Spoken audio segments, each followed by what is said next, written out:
দিতা পচা গলা লাশটার হাত কটমট করে চিবিয়ে খাচ্ছে। ওর মুখে রক্তের চাপ। শব্দ আমি সহ্য করতে না পেরে চেঁচিয়ে উঠলাম। আমার চিৎকার শুনে দেবাদ্দিতা আমার দিকে ফিরে তাকালো। কি ভয়ানক সেই মুখ! ঠোঁটের কচ বেয়ে রক্ত পড়ছে, গালে কাটা দাগ। ওর জ্বলন্ত চোখের দৃষ্টি আমি কিছুতেই সহ্য করতে পারছিলাম না।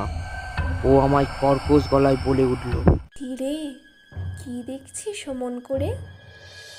ভয় পেয়ে গেলি নাকি আমাকে দেখে? হ্যাঁ,